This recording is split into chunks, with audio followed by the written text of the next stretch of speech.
Takbir! Allahu Akbar! Takbir!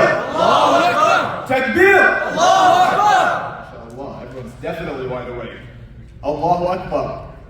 So today I'm going to discuss masculinity from 3 main points. First of all, the need for masculinity in society, especially Muslim masculinity. Point 2, Islamic masculinity, and more particularly, what is it? What is Islamic masculinity? And finally, number 3, what's next? Where do we go from here? For starters, before we even talk about Islamic masculinity, true masculinity, let's talk about a society whereby masculinity is absent. The absence of masculinity. We have historian Edward Gibbon. Has anyone here heard of the historian Edward Gibbon before? That's okay, neither did I, so I looked him up. So no worries. Historian Edward Gibbon discussed the fall of one of the major empires. Can anyone here give me a major ancient empire that you may have studied or heard of? Roman Empire. Anybody else? Persian. Mongols. Anyone else? The Byzantine Empire, which is part of the Roman, later Roman Empire, yes? The Mughal Empire. Okay, there's a lot of major empires throughout history, correct? But those who said Roman Empire were correct. So Edward Gibbon discussed the fall of the Roman Empire.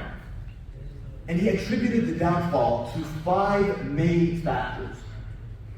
4 of these factors are directly attributed to what? The Romans themselves inside. So they actually killed Jersey, and the rich got richer, poor got poorer, and they basically.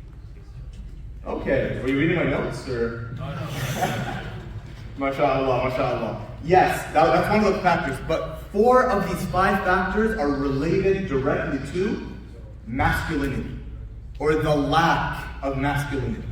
So let's go through these points together so we can understand what causes a downfall of a great society, a great empire. Point number 1, the weakening of the sense of individual responsibility. So there was no accountability in society. A real man, and if you're a Muslim, a real Muslim man with Islamic values takes responsibility of their actions and the actions of those around him and holds himself and others accountable for the betterment of society. When you do not have true masculinity in a society, this will lead to a weakening in the sense of responsibility and accountability. So point number 1, for the downfall of society. Point number 2, the breakdown in the family units, or the breakdown in the nuclear family. When you do not have a man, when you do not have someone who is a husband, a father, who is qawwam, who can actually protect and maintain the family unit, what you will have is the inevitable breakdown of the family structure. The family unit will cease to exist.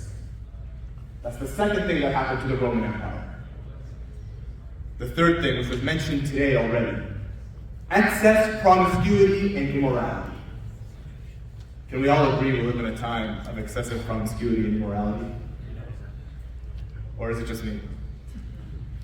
The look you gave me, you're like, yeah, I know what you're talking about. And of course, other forms of moral degradation. Now, why did this happen?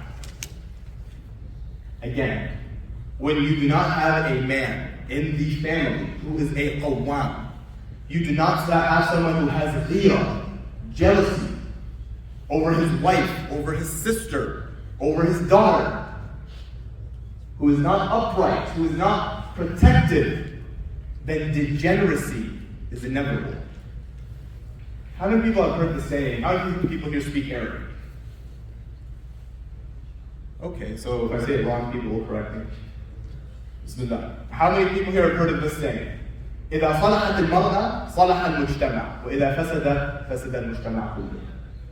Has anyone heard this before? Yes. So it translates into, if the woman is upright or righteous, then society is upright and righteous. And if a woman is corrupt, then society will be corrupt in its entirety. However, then there have been some more Imam scholars that I've heard who made an amendment to that. And what they said was, إِذَا صَلَحَ الرَّجُلُ صَلَحَتِ الْمَرْأَةِ وَإِذَا صَلَحَتِ الْمَرْأَةِ صَلَحَ الْمُجْتَمَعُ. If the man is upright and righteous, then the woman will be upright and righteous, and then society will be upright and righteous. And if the man is corrupt, then the woman will be corrupt, then society will be corrupt. Which brings it all the way back to what? Manhood. Masculinity. Qawwam. Again, the need for strong Muslim men. Otherwise, it results in the inevitable downfall of a society. And finally, point 4 out of 5, but finally the point that relates to this topic, the decline in religion. Do we all see an attack on religious institutions in today's day and age? Can any of us say with a straight face that there's no attack on religion, revelation? We heard Brother Ficken talk about liberalism and how they started to throw away revelation, especially as it pertains to Christianity. Without a man who is a maintainer, a protector, a provider, who is upright, who can lead his family and instill Islamic values into his family, into his children, and raise them upon Islam, then the decline is inevitably around the corner.